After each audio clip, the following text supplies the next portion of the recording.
Hello, welcome back to Happy Home Therapy, and I still remain your host, Merema, aka the Emotional Healer. Yes, and this is Happy Home Therapy. Happy Home Therapy is a place where we talk about marriage, relationship, emotions, love, and anything that has to do with the mind. It's a place where we heal. It's a healing place. So, if you have anything bothering you, you know what to do. So, and we still have in the house Hon.Mrs. Winifred Obara King, and so, mommy, you're married, right? Yes. For how many years now? I'll be married. I was once married and somehow something went wrong with the marriage. That was 13-year-old marriage. Okay. Was broken. Okay. Then I got married again. Okay. I know some of you might be asking, why did she get married again? The Bible says that God is against divorce and all that. I found out one is that the main reason was that I found out after 13 whole years of marriage that my ex-husband didn't pay my dowry. Wow. And I believed him for good 13 years that he paid the dowry. Wow. Well, I thank God it happened. And I thank God I'm now enjoying my new marriage. Wow. So did you hear that? That means she has a lot to tell us, but that will not happen today. We're going to invite her next time. Okay. So on today's topic, we're going to be talking about the wrong foundations of marriage. So, mommy, what do you think are the wrong reasons people get married? Well, first of all, marriage is meant for two people, a man and a woman. Not a man and a man, and not a woman and a woman. It's a man and a woman who has passed through things in life, and they are whole. And they are whole, healthy human being, healthy emotionally, healthy financially. Because, marriage started in the Garden of Eden. Before God gave Adam and Eve, God made sure that Adam was whole. Adam was working. And Adam has an accommodation.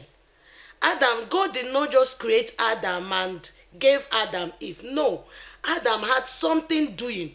He was whole. He was the person that named the whole animal in the Garden of Eden. So Adam was doing something. There was something. God made sure there is work for Adam. So God supports work. A man who has nothing should get something before thinking about marriage. And when God now saw that the Adam needs a helpmate, that was what prompted the creation of Eve. So the man was made for God, and the woman was made for the man. So if you want to marry, one of the things that people in this generation, in this our new age, they look at money. Some people marry because they want money. Yeah. Some people marry because of pairs. My friends are marrying. I need to get married. Some people marry because they want to run away from the chores in their mother's house. Sorry to say that. No, mommy, every time mommy is disturbing me, the mommy will tell me to cook. Mommy will tell me to clean the house. Mommy will tell me that's for female. Yeah. Mommy will tell me do that because they want to run away from that and be independent on their own. As if they marry, they won't They do all won't do those those things in their houses. they now get married, and that's the wrong foundation of marriage. Some people get married because, well, like my brothers, the male counterpart, they get married because this girl is sexy. Yeah. She's beautiful. Yes, like I always say, if you want to marry a girl, marry a beautiful girl, because even the person that marries an ugly girl, they will not remove the doctor give you discount for the dowry. But the essence of marriage is not because of the beauty. Yeah. It's not because the girl is sexy. So it's a wrong foundation for marrying. If you are marrying because she's sexy, she's beautiful. Some also they marry because they want, like men and women, before it's women that marry because they need connection. But now I find out that men marry because they need connection. They want a woman who is in abroad. Because of that, they don't even know anything about the woman. They don't even try to find out who is this girl I'm marrying to. Because she's in US, she's in Italy, she's in Germany, I want to be in Germany, they get married to her.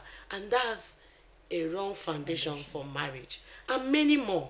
Okay. So, now, talking about sex, do you think sex is also like trying to lure a guy into having sex with you and trying to stick to the sex?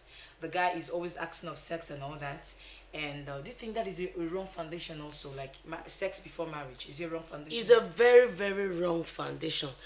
If some you can't go to a supermarket and test Yeah, the their products. product before paying.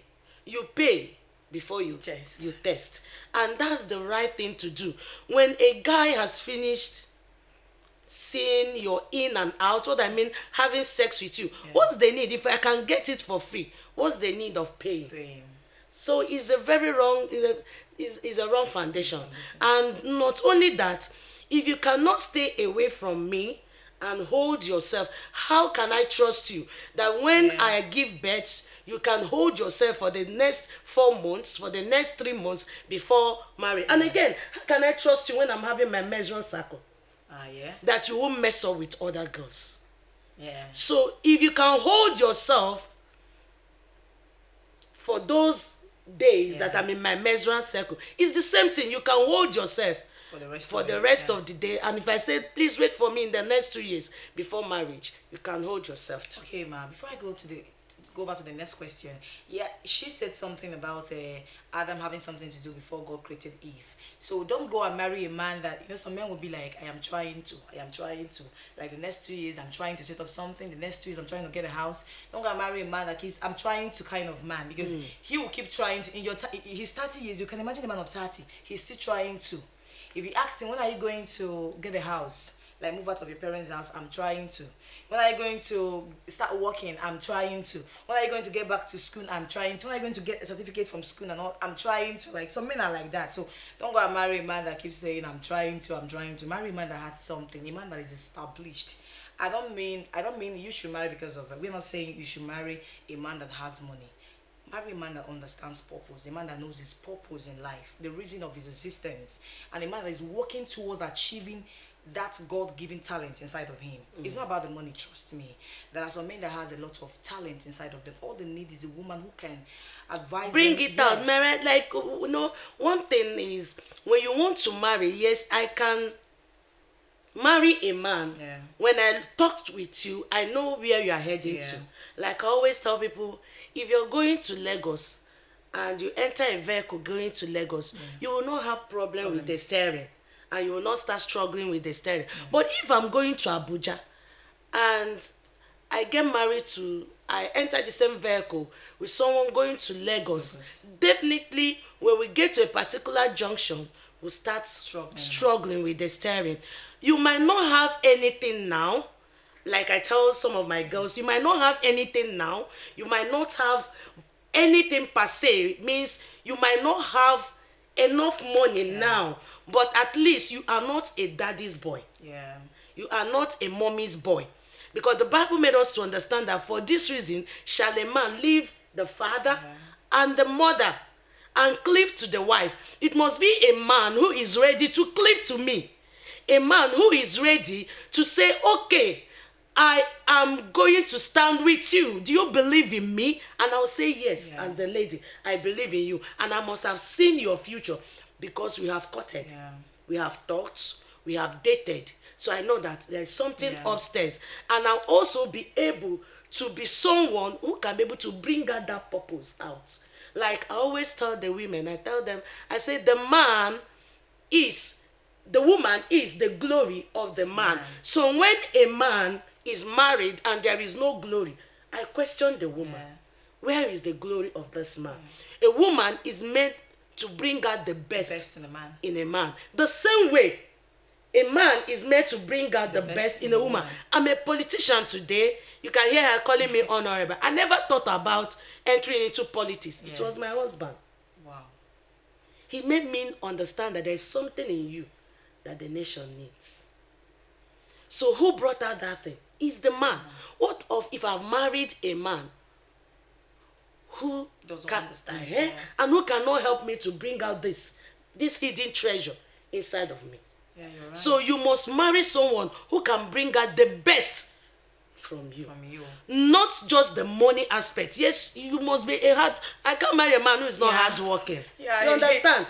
Because a man should be able to take care of the family. You should be able to take charge. Not a man who is afraid of responsibility. There are many men who are afraid of responsibility. Responsibility makes a man a man. It is responsibility that makes you stand that I am a man. That's what makes the difference between a woman and a man. The Bible made it, I don't know, but like I tell people, if you have problem about leadership, you try and make heaven so that you can ask God about the leadership. But from the beginning, God has made it that the woman should be submissive to the man and that the man should lead. So you are not only a leader by coming into the house and telling me, I'm your husband, I'm the head of this home. No, you are a leader by example, by providing for the home. Taking up your responsibility. Taking care of your responsibility. Boldly. And not sharing it, because some men, they want to share. If I'm bringing gari, you should bring soup. Some men cannot even marry a woman who doesn't have anything doing at the moment, because they want a woman they can always bring. They will share equal, they will share their duties and all that. So you have that very well. A woman is a life bearer, like I keep saying. You have something inside of you. If it might not be working today, but tomorrow you might be the person that will bring out that hidden treasure inside of him. Same thing with you as a man. And then talking about the sex thing we talked about, just like she said, sex is not love. It has nothing to do with love. Some women think that the moment I open my lungs and all that, and I know how to do it, and he will just get relaxed. Hey, and some women also have this emotion that he loves me so much, he can't control himself when he's around me and all that. It's not about you. The same way he can't control himself when he's with you, is the same way he will never be able to control himself when he's with your house help, your sister, or a woman that looks exactly like you. You understand? So it has nothing to do with you as a person. It has nothing to do with whatever he feels for you or something. It's about self-control. That's true. Like if we talk about sex, to a man, sex is like eating. So if I like okra soup, whenever I see okra soup, I'll eat okra soup. So that I'm eating okra soup doesn't mean that I like the person giving me the okra soup. Yeah, you're making a point there. And I like the person giving me the okra soup. No, but that's the difference between a woman and a man. But when a woman gives you her body, she wants to portray, she wants to show you her feelings, that I love you. But to a man, it's not like that. And there's another thing I noticed about the sex of the thing. The moment you give sex to a man, women are being like, most of the women who doesn't really understand who they are carried away the moment they have sex. It affects their sense of reasoning, their judgment and everything. They will be saying red flag and they will keep staying there because something has happened. It has to do with the mind. There's a connection. So they can't reason the way they should reason. So you see, when sex is involved before marriage, trust me, there are many women today that made mistake when it comes to marriage. It was so bold for them to see. Like, if they were smart enough, they were smart actually, but they were carried away. They kept making excuses for the man because they believe the man will change. So most of them is because that sex of a thing confused them. Maybe probably the man is very good in bed and all that, and maybe because they've been trying out sex and all that, and they have not been able to meet someone that is meeting up to their sexual needs like the man, and they keep making excuses. So you see, sex has nothing to do with love. Sex is the wrong foundation when it comes to marriage. So we will be going on a short break and we will be right back.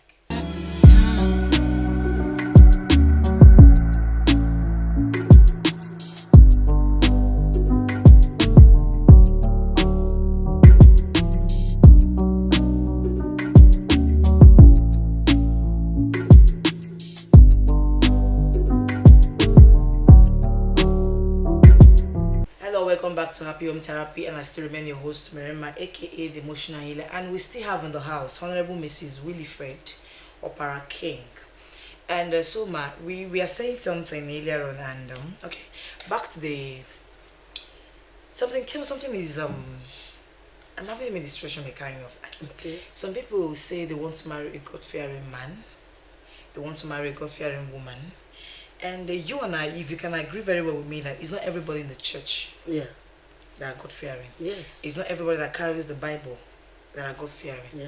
So now, when it comes to a woman, there's some women, you will ask them, how do you know this man is a God-fearing man?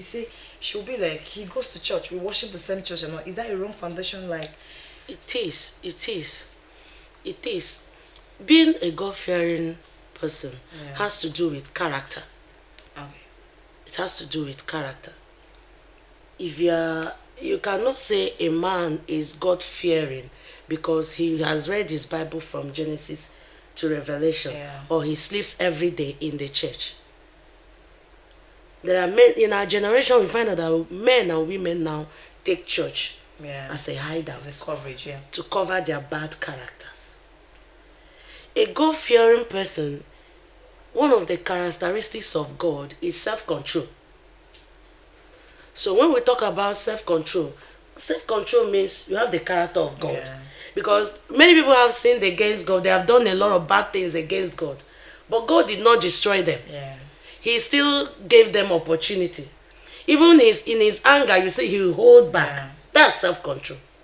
He hold back his emotion. So that's the character of a God-fearing man. That's the character of a God-fearing. Like, for example, we were talking about men should forgive me. It's not that I'm saying that men are the one who always have the high sexual appetite. Do you understand? We have women that are like that. That means the self-control is applicable to women too, to hold themselves. Because there are some men today are being raped by women. It's happening in our generation.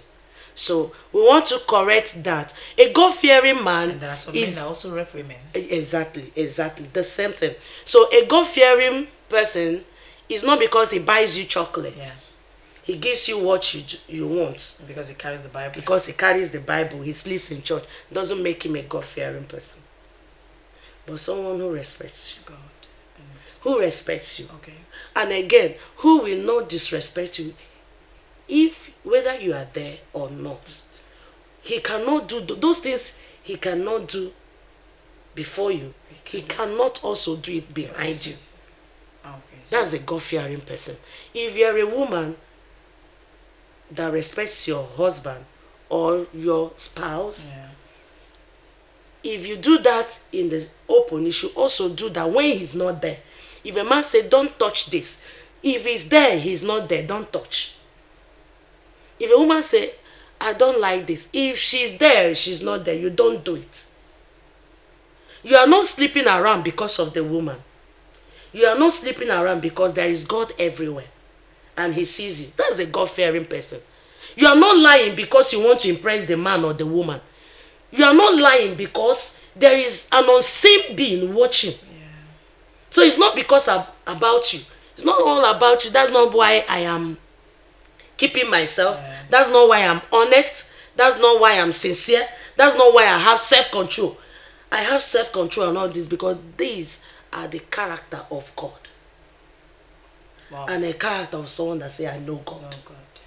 So you have that. The church is actually a hospital. And to some other persons, the church is actually a movie industry where everybody comes to act. Everybody's an actor and everybody's an actress.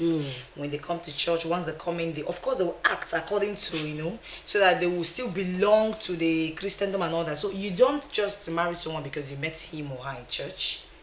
You marry someone who is afraid to commit sin. Someone who is working every day of his life to make sure he stays away from sin. Someone who has a character of Christ. And your spirit has to be a witness to that. If you love God, marry a man that loves the things of God. If you love God, marry a woman that loves the things of God. And not the kind of man that when you want to go to church for church activities, he will give you 10,000 reasons why you should stay back at that point in time. Maybe it's raining, or maybe there is no fuel in the car, or maybe the children needs to be taken. As in, like, give it every day. You don't. It won't work. There's something I want to say in this. That's why there's a lady that told me that the husband said that she wants to be in church, but the husband told her not to be in church. I said, if your husband says you should not be in church, then start to. Why? Every day? If the husband says you should not, I tell people that God, God is not a magician. God is a miracle working God. So what I always tell people, this man before you married him. You knew that man is a hot-tempered man. So why are you complaining when you see his character, when you see him now displaying those things? This man hates this. And you believe, you went ahead to thinking he would change. No human being has the power. If you are a man or a woman, you can't change a fellow human. The power to change another man is in the hands of God. It's only prayer. Then secondly, your good attitude can change someone. You live an exemplary life. So if you marry a man and the man say don't go to church, you better sit down at home, because you are the one that married that man. Okay, you actually got me there. I was thinking you're going to say that because he says don't go anywhere, you have to keep staying. Now I understand the part. That is the wrong foundation we're talking about. She saw it, but she went ahead. So she don't need to complain. Of course, she saw the signs. It's only your good character that can change that man. Show that man you know God. Show that man you love God. Imagine if you're a Christian and your husband is going out for a contract and the man has been stopping you from going to church, and the man lost that contract and you have been at home praying for him and tell him go back to Mr. So. He will give you that contract, and as he's leaving that house, you're on your knees praying. And immediately he comes back, he gives you the testimony that the man has given him the contract. Will that man stop you from going to church? No way. He knows that you going to church is the reason why things are progressing in the home. So it should be by your character. Okay, what about some men who doesn't listen to anything you've got to say as a woman? Believe women have low mentality. Good. No matter, there are some men that are like that. No matter what you say to them, they believe as a man. They are the one that God gave the wisdom to reason. As a woman, you have they call it is it a camel brain or something? I don't know how they describe it. Some men are actually like that. No matter what you do, if they call a meeting, a woman cannot be in that meeting. They believe a woman does. What do you have to offer to the society? It's just the mentality. So you think it's also a wrong thing to go ahead to marry such a man when it's so obvious for you to see? He doesn't even listen to his mother. Do you think your character can still change such a man? Yes. Really? There is nothing. I believe that there is nothing prayer cannot do. What about when you've prayed and if you have actually prayed? Remember, prayer cannot work without love. Yeah. So for my prayer to work, I must love the man. Yeah, prayer begets so love. If he says shut up, I shut up. Okay. But there is always a time in the life of a man that he relaxes. Know the right time to talk to him. He will listen. Okay. He will.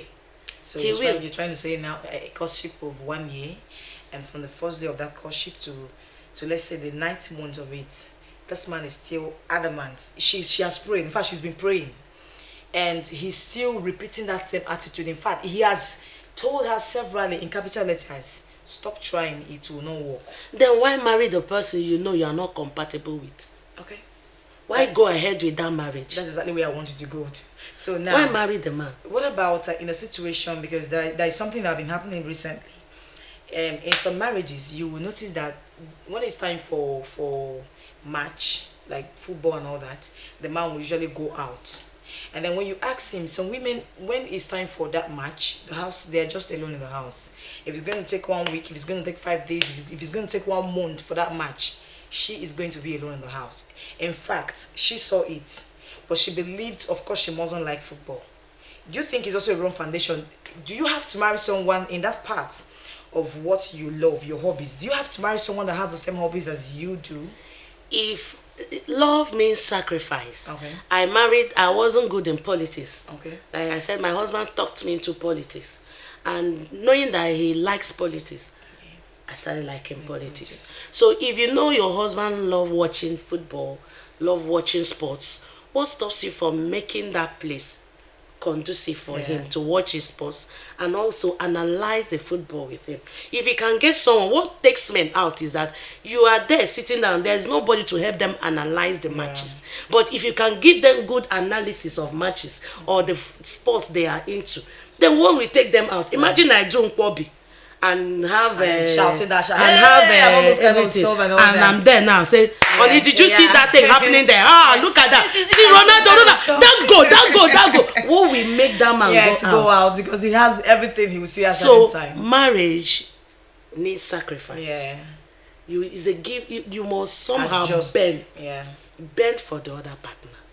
So if it means me going out, trying to know what is this football, what is this sports all about? How do I know a good sports? How can I analyze it with him? How can we sit down and talk about this sport? Then I can do it for my husband.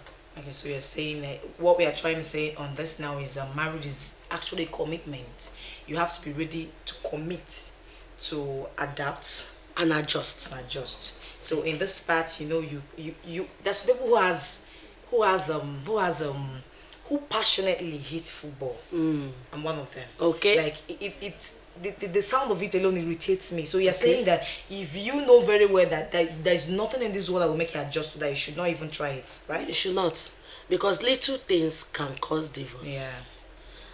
As little as football, it can cause divorce. Yeah. We can be good friends, but we cannot be.